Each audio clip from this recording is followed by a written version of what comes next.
Good morning, guys. Happy Tuesday morning. Sorry I was not around yesterday. We had a dog emergency. Daffy got hurt, and so we had to run her to the emergency vet and spent the day there with her getting tended to. So, y'all know me and my dogs. That's about priority. There's not a amount of money in the world that would prevent me from taking care of them. So, she is back home, a little sluggish, but she's back home after her surgery or whatever you want to call it, I guess.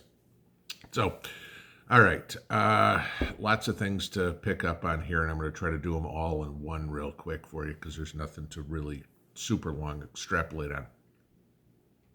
First thing, Marion sent me a email overnight, and I wanted to let you guys know about this because this is awesome.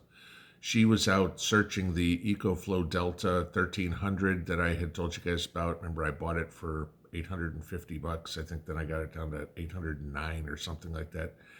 She found it new, on sale with a solar panel for $999. I will post the link below just in case anybody wants it. Yes, I understand it's $1,000, but that's the generator and a solar panel for it. You can get a couple more solar panels and go from there. That's a hell of a deal because this thing usually runs, I think, $1,400 just for the generator. So, that being said, I'll post the link below. All right. Then, next one for you guys in the St. Louis area, Southern Illinois. Hopefully, you have something to keep warm with this winter. Y'all know me telling you about the gas pipeline up in Michigan that Potato wants to close down. Now you've got the Spire pipeline that basically pumps natural gas into the St. Louis area. And guess what?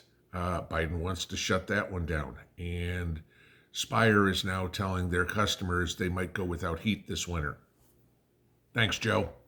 I will post a link to this one for all those who get you guys that live down there, so you can take a look at this and raise nine kinds of hell about this too.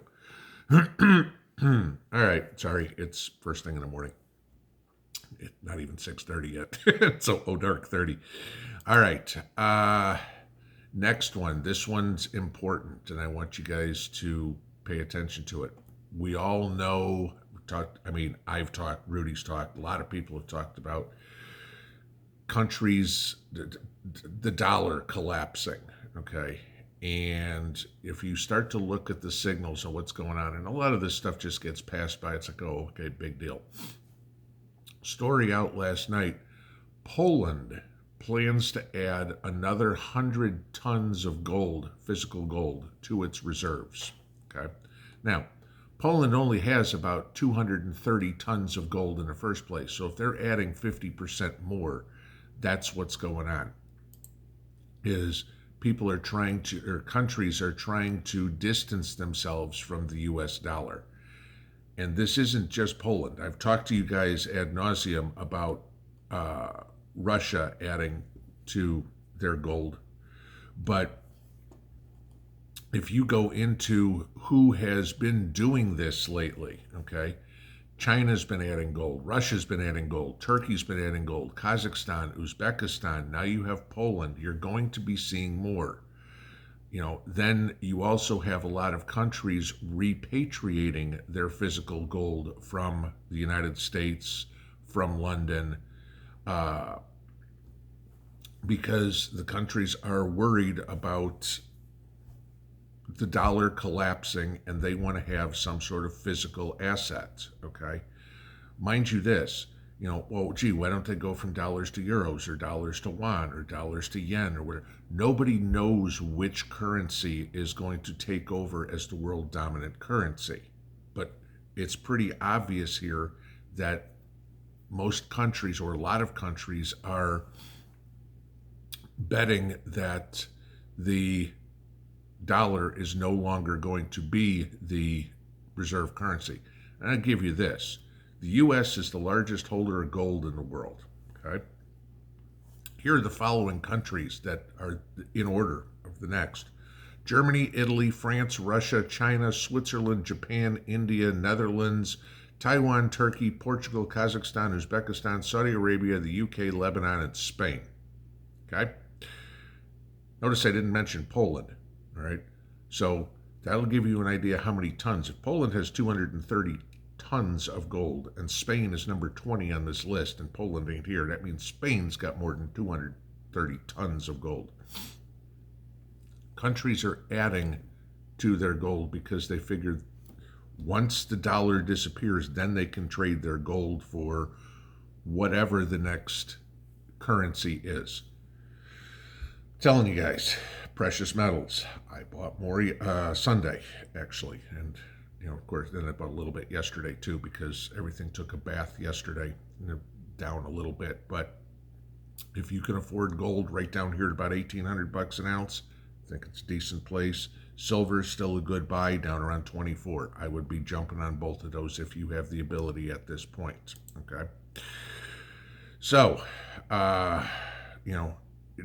if the countries are doing it, I mean, they don't tell you, hey, gee, we think the dollar is going to collapse. But if you look at what's going on in the world and, when all these countries all of a sudden are buying gold, and I mean, there's been for the past few years, purchasing of gold, but it's ramping up. In the last 2 years, there has been more gold buying than by central banks of whatever country than ever before, going back to 1971 when we came off the gold standard. Okay, so they're adding more gold than any other time in fiat history, I guess, if you're not history, but since fiat has been not backed by gold. Key point to watch. All right, then of course Thursday's Thanksgiving, right? I know you all want to watch me cook, which I get a kick out of, but I might actually do it. So I want to give you this, all right? The complete blindness, I mean, out of touch with reality. The St. Louis Fed said yesterday, the St. Louis Federal Reserve, the head of the Fed, had some advice for Thanksgiving dinner that we should eat more soy and less poultry, okay? Because that'll save you money. That a serving of turkey is going to cost you $1.42, but a serving of soy will cost you 66 cents and provide almost twice the protein. You see where this is going, guys. Now you have, after yesterday and Biden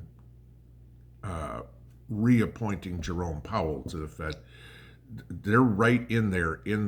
They've got their tenterhooks right into the Joe Biden administration, trying to get us on this plant-based, bug-based bullshit diet. All right, and so that now they're telling you to not eat turkey on Thanksgiving. Really? Okay, the whole holiday is around a turkey. Look at any decoration. It's a turkey. It's not a freaking soybean. Okay.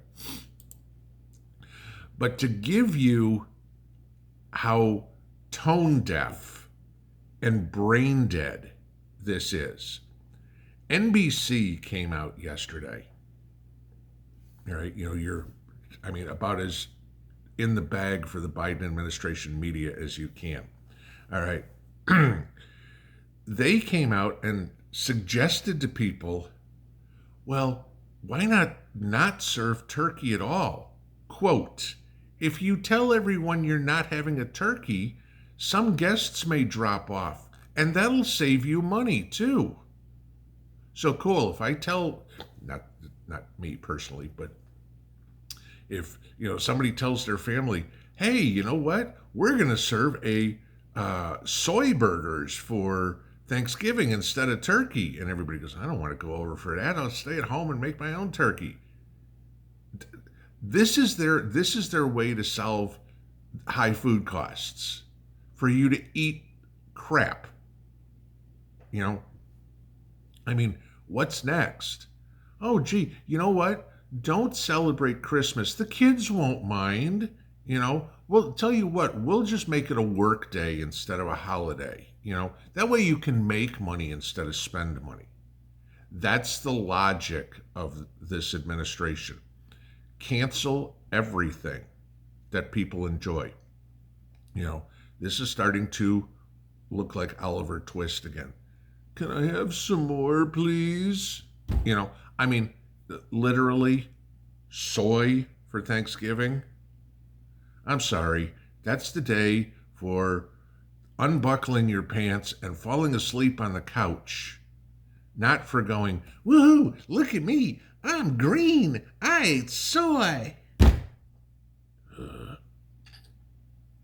Have a good Tuesday. Pinball out.